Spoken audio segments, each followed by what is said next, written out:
Bonjour, je vais vous présenter mon extrait favori de la pièce Fleuve, une adaptation de Sylvie Drapeau mise en scène par Angela Conrad, dans laquelle j'ai eu le plaisir de jouer. Pour moi, Fleuve, ça représente beaucoup la résilience parce que tout au long de la pièce, on voit Sylvie Drapeau évoluer et surmonter toutes les épreuves de la vie et du deuil. Bonne écoute. C'est l'été, il n'y a pas d'école. À 9 heures, les loups sont lâchés. Beaucoup d'errance. Sans l'école, c'est le temps sauvage et on s'en sort comme on peut. La forêt est dense derrière la maison, même si beaucoup des feuilles d'arbres et d'aiguilles d'épinettes sont attaquées par les effluves de l'usine d'aluminium qui, sans relâche, crachent ses fumées bleues sur notre paysage. Malgré cela, nous, on se roule dans l'herbe, on mange à pleine poignée l'oseille sauvage dont le terrain est truffé. Elle est surette au point de nous faire plisser les yeux. Nous crions de plaisir.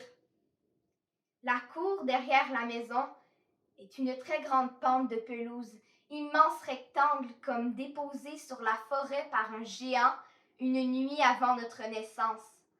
Nous courons, je dévale la pente en volant par moments. Attends-moi, Rock! Puis, tout à coup, elle nous apparaît, elle, la forêt, si familière, car parcourue mille et mille fois dans tous ces méandres de nos membres agiles, nos cœurs éperdus, notre désir d'assouvir cette soif. Nous la sentirons, la forêt, sous nos pieds, entre nos doigts, en plein nez, par nos oreilles, partout. Tu es le grand frère, parfois cruel avec moi car je suis plus petite. C'est comme ça dans la jungle, nous sommes si nombreux. Je cours derrière toi, grand garçon à la fois farouche et fragile, si sensible. Tu es le plus fort. Mon cœur est à toi avec toute la ferveur de mes 5 ans. Une amoureuse de 5 ans, c'est puissant. Tu dis, on découvre une nouvelle forêt, vers le quai. Mon Dieu, vers le quai? Nous n'y allons jamais. On n'est jamais allé, Rock! C'est la forêt derrière l'école, la forêt bleue, la forêt des maléfices, car elle creuse dans la terre. Jamais on ne s'y aventure, mais tu es le grand frère et tout est possible avec toi. Nous nous enfonçons dans la forêt qui creuse vers le centre de la terre. Nous sommes entre les montagnes et c'est vaste, de plus en plus creux, il fait si sombre et c'est de moins en moins drôle parce que nous nous prenons dans les branches qui nous graffinent et nous n'y voyons pas grand-chose et ça saigne un peu quand même. Mais nous ne sommes pas douillets, nous sommes des loups. Alors nous ne parlons pas de ces choses-là, les blessures. Il s'agit seulement de ne pas rester derrière, sinon je mourrai ici, toute seule. Comme nous n'en pouvons plus, que je commence à douter de ma capacité à ne pas pleurer, nous débouchons sur une clairière où les arbres sont chargés de quelque chose d'extraordinaire, comme des merises géantes. Des cerises? Pas des cerises, voyons, c'est impossible dans notre coin de pays, les cerises. Attention, touchez-y pas, sont empoisonnés.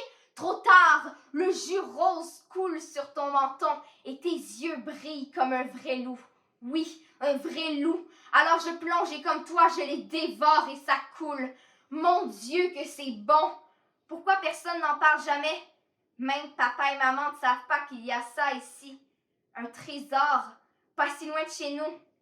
Évidemment que nous ne leur demanderons jamais ce que sont ces fruits. Ils sauraient alors que nous sommes allés trop loin, que nous faisons les fous, que nous désobéissons. Et puis jamais ils ne croiraient qu'on peut se rendre jusque dans la forêt bleue. De toute façon, c'est interdit. Et de toute façon, ils n'ont même jamais entendu ça. La forêt bleue. Nous mangeons comme ça longtemps, comme si nous n'avions jamais rien mangé de notre vie. Puis, la lumière se fait plus douce à travers les branches, la forêt s'assombrit. Tu dis, on rentre! Si quelqu'un raconte qu'on est venu jusqu'ici, il est mort! Jamais nous ne dirons. Jamais nous n'y retournerons. Jamais plus nous n'entrerons dans la forêt bleue. On ne connaîtra jamais leur nom aux fruits prodigieux. Nous rentrons donc juste à temps pour ne pas nous faire remarquer. Le souper est déjà servi. Tu sais calculer le temps, toi. Tu sais ça, le temps de rentrer. Tu sens ça. Et on ne se fait jamais attraper. Demain, nous descendrons au bord de la mer. Maman dit qu'il s'agit bien du fleuve, mais comme de chez nous on ne voit pas l'autre berge, qu'il s'étend comme ça jusqu'au ciel, qu'il est encore très salé Il est notre mère à nous.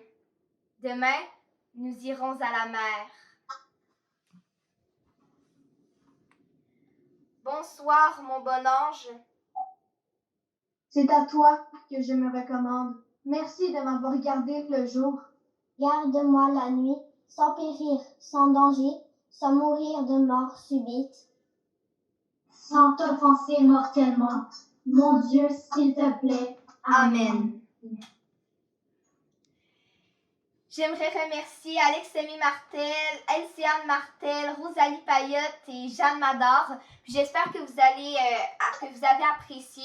Puis j'aimerais également vous dire que faites comme dans le fleuve, dans le fond, restez positif, profitez du congé. Puis quand tout ça va être terminé, je vous encourage à aller dans les théâtres québécois, bref, encourager la culture québécoise. Merci beaucoup.